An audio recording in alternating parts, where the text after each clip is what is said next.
Hi ಸ್ನೇಹಿತರೆ, good morning. ಹೇಗಿದ್ದೀರಾ ನೀವೆಲ್ಲ? ಬಲ್ಲಾಲ್ಸ್ ಕ್ಯಾಬಸಲ್ಲಿ ನಿಮಗೆಲ್ಲ ಆತ್ಮೀಯವಾದ ಸ್ವಾಗತ. ನಾನು ನಿಮ್ಮ ಪ್ರೀತಿಯ ನಿಮ್ಮದೇ ಮನೆಯ ಮಗಳು ಅಶ್ವಿನಿ ಆಶ್ರಿತಿ. ಮಕ್ಕಳ ಜ್ಞಾಪಕ ಶಕ್ತಿಯನ್ನು ಹೆಚ್ಚಿಸುವಂತಹ ಒಂದು ಲೇಹದ ಜೊತೆ ಬಂದಿದ್ದೇನೆ. ಒಂದೆಲಗದ ಲೇಹವನ್ನು ಮನೆಯಲ್ಲಿ ಅತ್ಯಂತ ರುಚಿಕರವಾಗಿ ಮಕ್ಕಳು ಇಷ್ಟಪಟ್ಟು ತಿನ್ನುವಂತೆ ಹೇಗೆ ಮಾಡೋದು ಅಂತ ನೋಡುವ. ಒಂದೆಲಗವನ್ನು ಬ್ರಾಹ್ಮಿ ಅಂತಲೂ ಕರೀತಾರೆ, ಅಥವಾ ಇದನ್ನು ತಿಮರೆ ಅಂತಲೂ ಕರೀತಾರೆ. ತಿಮರೆ ಚಟ್ನಿ ಸಾಮಾನ್ಯವಾಗಿ ಎಲ್ಲರೂ ಮಾಡ್ತೀರಾ, ಆದರೆ ಈ ಲೇಹವನ್ನು ಮಾಡಿ ತಿಂಗಳಾನುಗಟ್ಲೆ ಫ್ರಿಜ್ಜಲ್ಲಿ ಇಟ್ಕೊಂಡು ಮಕ್ಕಳಿಗೆ ಕೊಡಬಹುದು. ಅಂತಹ ಅದ್ಭುತವಾದ ಜ್ಞಾಪಕ ಶಕ್ತಿಯನ್ನು ಹೆಚ್ಚಿಸುವಂತಹ ಲೇಹವನ್ನು ಹೇಗೆ ಮಾಡೋದು ಅಂತ ನೋಡ್ಕೊಂಡು ಬರೋಣವಾ.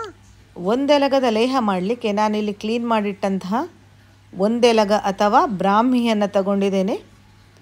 ಮಕ್ಕಳ ಜ್ಞಾಪಕ ಶಕ್ತಿಯನ್ನು ಹೆಚ್ಚಿಸಲಿಕ್ಕೆ ಇದು ತುಂಬಾ ಉಪಕಾರಿ. ಬೇರನ್ನು ಸಹಿತವಾಗಿ ತಗೊಂಡಿದ್ದೇನೆ. ಬೇರಿನಲ್ಲಿ ತುಂಬಾ ಒಳ್ಳೊಳ್ಳೆಯ ಸತ್ವಗಳಿರ್ತದೆ, ಹಾಗಾಗಿ ಅದನ್ನು ಬಿಸಾಡದೆ ಅದನ್ನು ಬಳಸಿಕೊಂಡು ಮಾಡುವ ಈ ಬ್ರಾಹ್ಮಿ ಎಲೆಗಳನ್ನು ಮಿಕ್ಸಿ ಜಾರಿಗೆ ಹಾಕಿಕೊಂಡು ಸ್ವಲ್ಪ ನೀರನ್ನು ಹಾಕ್ಕೊಳ್ತೇನೆ. ಅರ್ಧದಿಂದ 1 ಗ್ಲಾಸ್ನಷ್ಟು ನೀರನ್ನು ಹಾಕಿಕೊಂಡು ಇದರ ಜ್ಯೂಸನ್ನು ತಯಾರಿಸಿಕೊಳ್ಳುವ. ನುಣ್ಣಗೆ ಗ್ರೈಂಡ್ ಮಾಡಿಕೊಳ್ಳುವಂಥದ್ದು. ಗ್ರೈಂಡ್ ಮಾಡಿದಂತಹ ಮಿಶ್ರಣವನ್ನು ಒಂದು ಸೋಸುವ ಜಾರಕ್ಕೆ ಹಾಕಿಕೊಂಡು ಚೆನ್ನಾಗಿ ಸೋಸ್ಕೊಳ್ಳುವ. ಇದನ್ನು ಪೂರ್ತಿಯಾಗಿ ಕಸ ಎಲ್ಲ ಮೇಲೆ ನಿಲ್ಲಿ, ಜ್ಯೂಸ್ ಮಾತ್ರ ಕೆಳಗೆ ಕಲೆಕ್ಟ್ ಆಗ್ತದೆ. ಪೂರ್ತಿಯಾಗಿ ಇದನ್ನು ಸೋಸಿಕೊಳ್ಳುವ. ಬ್ರಾಹ್ಮಿಯಲ್ಲಿ ಇರುವ ಆ್ಯಂಟಿ ಆಕ್ಸಿಡೆಂಟ್ಸ್ ದೇಹದಲ್ಲಿ ಇರುವಂತಹ ವಿಷಕಾರಿ ವಸ್ತುಗಳನ್ನು ನಿವಾರಿಸಲು ಸಹಾಯ ಆಗ್ತದೆ. ರಕ್ತದ ಪರಿಚಲನೆಗೆ ತುಂಬಾ ಇಂಪಾರ್ಟೆಂಟ್ ಇದು. ಮಕ್ಕಳ ಜ್ಞಾಪಕ ಶಕ್ತಿಯನ್ನು ಹೆಚ್ಚಿಸುವಲ್ಲಿ ಹಾಗೂ ನರವ್ಯವಸ್ಥೆಯನ್ನು ಸುಧಾರಣೆ ಮಾಡಿ ಮೆದುಳಿನ ಕಾರ್ಯವನ್ನು ಇದು ಸುಗಮಗೊಳಿಸ್ತದೆ. ಸೊ ಪರೀಕ್ಷೆಯ ಸಮಯದಲ್ಲಿ ಮಕ್ಕಳಿಗೆ ಇದನ್ನು ಕೊಟ್ಟು 1 ಗ್ಲಾಸ್ ಹಾಲು ಕೊಡುವುದರಿಂದ ನೆನಪಿನ ಶಕ್ತಿ ತುಂಬಾ ಚುರುಕಾಗ್ತದೆ. ಕಲೆಕ್ಟ್ ಮಾಡಿಟ್ಟಂತಹ ಜ್ಯೂಸನ್ನು ಬಿಸಿಯಾದ ಒಂದು ಪ್ಯಾನಿಗೆ ಹಾಕ್ಕೊಂಡು ಕುದಿ ಬರಲಿಕ್ಕೆ ಬಿಡ್ತೇನೆ.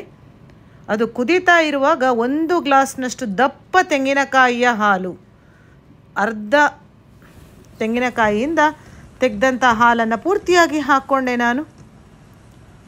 ಸುಮಾರು ಅರ್ಧ ಬೌಲ್ನಷ್ಟು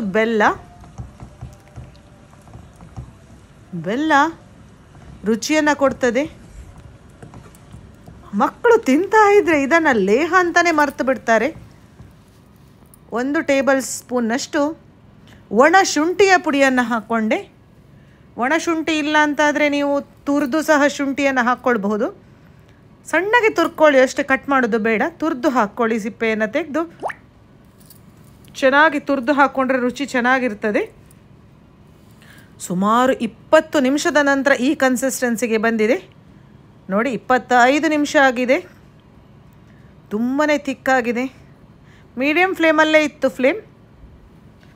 ಎಸ್, ಇದನ್ನು ಯಾವ ಏಜ್ ಗ್ರೂಪ್ನ ಮಕ್ಕಳಿಗೂ ಕೊಡಬಹುದು. ತುಂಬ ಚಿಕ್ಕ ಮಕ್ಕಳಾದರೆ LKG UKG ಅವರಾದರೆ ಸ್ವಲ್ಪ ಕೊಡಿ, ಅರ್ಧ ಟೇಬಲ್ ಸ್ಪೂನಷ್ಟು. ಸ್ವಲ್ಪ ದೊಡ್ಡ ಮಕ್ಕಳಿಗಾದರೆ 1 ಚಮಚದಷ್ಟು ಕೊಡಬಹುದು. ನೋಡಿ ಸ್ನೇಹಿತರೆ, ಕುದೀತಾ ತುಂಬಾ ಥಿಕ್ಕಾಗಿದೆ ಇದು. ಈ ಟೈಮಲ್ಲಿ ನಾನು ಫ್ಲೇಮನ್ನು ಆಫ್ ಮಾಡಿಕೊಂಡು ತಣ್ಣಗಾಗಲಿಕ್ಕೆ ಬಿಡ್ತೇನೆ. ಇದರಿಂದ ನೋಡಿ 1 ಬೌಲ್ನಷ್ಟು ಸೊಪ್ಪಿನಿಂದ ಇಷ್ಟೇ ಲೇಹ ಆಗಿದೆ. ಜಾಸ್ತಿ ಕ್ವಾಂಟಿಟಿ ಬೇಕು ಅಂತಾದರೆ ಜಾಸ್ತಿ ಸೊಪ್ಪನ್ನು ತೆಗೆದುಕೊಂಡು ಮಾಡಿ ಮಕ್ಕಳಿಗೆ ಕೊಟ್ಟು ಮಕ್ಕಳ ಮೆಮೊರಿ ಪವರನ್ನು ಇಂಪ್ರೂವ್ ಮಾಡಿ ಅಂತ ಹೇಳ್ತಾ, ಇಷ್ಟ ಆದರೆ ವಿಡಿಯೋಕ್ಕೊಂದು ಲೈಕ್ ಕೊಡಿ. Thanks for watching.